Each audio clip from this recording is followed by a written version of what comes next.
কেউ কেউ টাকা খেয়ে বিজেপির তাবেদারি করে, তারা দেশের শত্রু, তারা আপনার শত্রু। যারা নির্বাচনে 2 মাস আগে এইসব রাজনীতি করেন, এটা বিজেপির পাল্লায় পড়ে।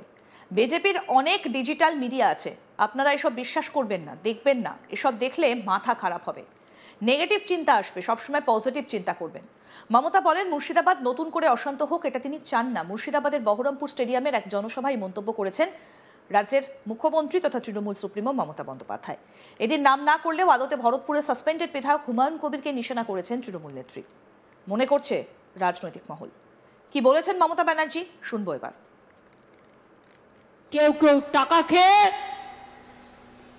ইলেকশনের আগে বিজেপির তাবেদারি করে, তারা হচ্ছে দেশের শত্রু, তারা আপনার শত্রু, এটা মাথায় রাখবেন।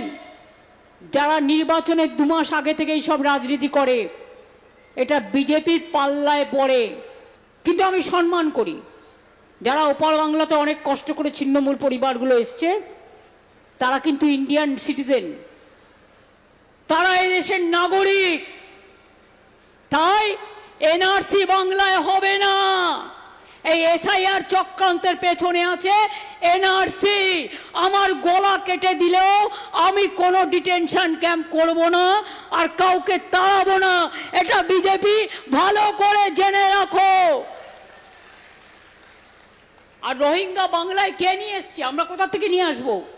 রোহিঙ্গা তো তোমার মণিপুর দিয়ে আসবে, মিজোরাম দিয়ে আসবে, ত্রিপুরা দিয়ে আসবে, নাগাল্যান্ড দিয়ে আসবে। বর্ডার কার হাতে? তোমার হাতে। পেন কার হাতে? তোমার হাতে। বিএসএফ কার হাতে? তোমার হাতে। সিআইএসএফ কার হাতে? তোমার হাতে। এসএসবি কার হাতে? তোমার হাতে। আইটিবিটি কার হাতে? তোমার হাতে। পাসপোর্ট কার হাতে? তোমার হাতে। ভিসা কার হাতে? তোমার হাতে। শুধু দোষ দিলে হবে? ভেতরে ভেতরে যোগাযোগ রাখবে আমাদের কারো কারো সাথে, সাম্প্রদায়িকতা করবার জন্য টাকা দিয়ে ফান্ডিং করবে আর তৃণমূলকে দোষ দেবে, এটা হবে না। একটা জিনিস ভালো করে জেনে রাখুন, নতুন করে মুর্শিদাবাদে কোনো হোক এবং এনআইএর হাতে কেস তুলে দিয়ে আমাদের ছোট ছোট ভাই বোনেদের গ্রেপ্তার করা হোক, এটা আমি চাই না। আমি চাই মুর্শিদাবাদ জেলা গর্বের জেলা, শান্তির জেলা, মা মাটি মানুষের জেলা।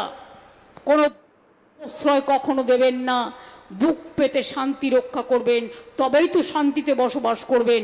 কেউ কেউ টাকা খেয়ে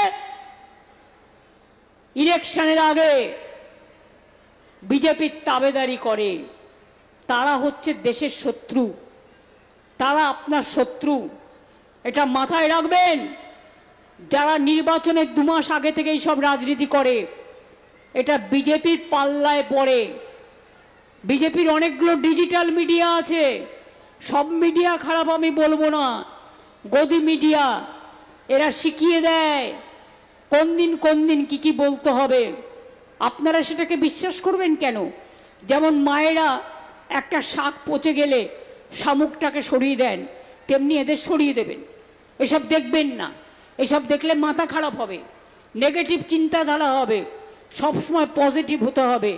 একটা ধান পচে গেলে সেগুলো সরিয়ে দিতে হয়, তা নাহলে সব ধানটা পচে যায়। কাজেই কিছু পোকামাকড় উড়ে আসে, তারাও তো প্রকৃতির জীব, পোকামাকড় আসলে আমরা সরিয়ে দিই।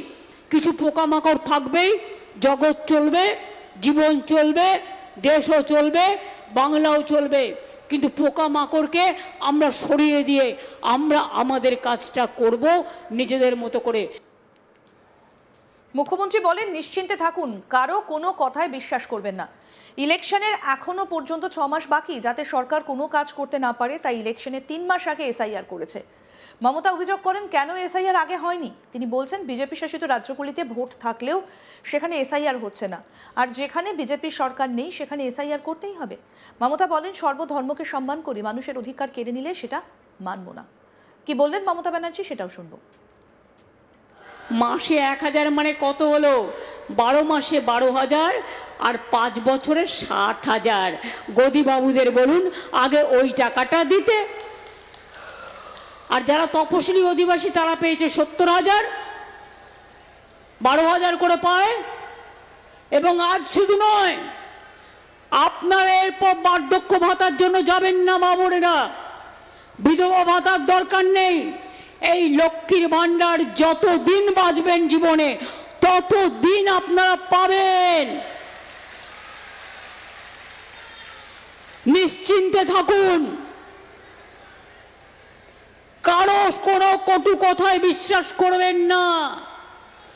এখনো তো 6 মাস বাকি আছে ইলেকশনের। ইলেকশন ঘোষণা হবে ফেব্রুয়ারি মাসে।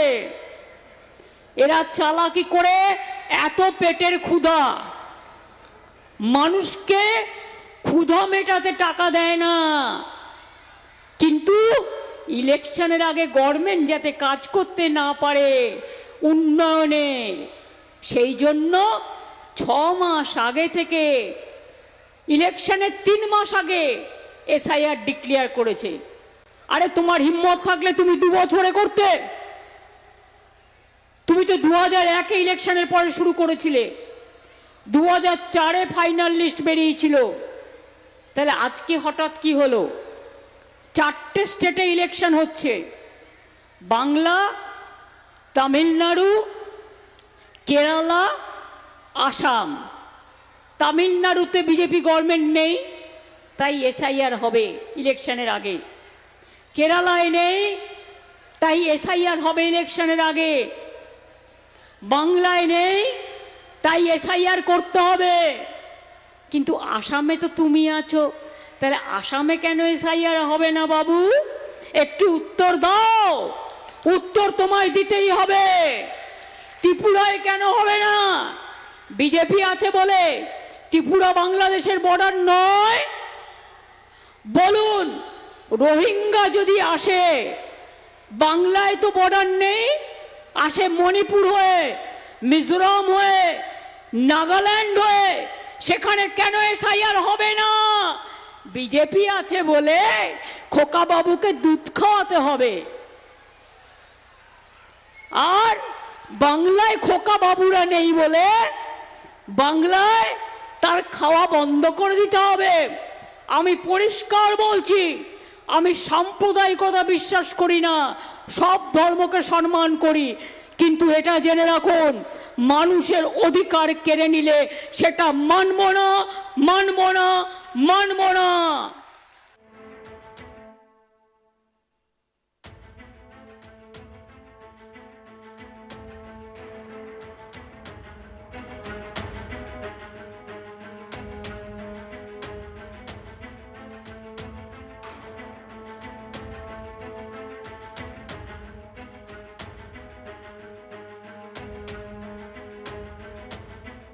আরও আপডেট পেতে দেখতে থাকুন আজ তাক বাংলা। সাবস্ক্রাইব করুন, নোটিফিকেশন পেতে বেল বাটন অপশন প্রেস করুন।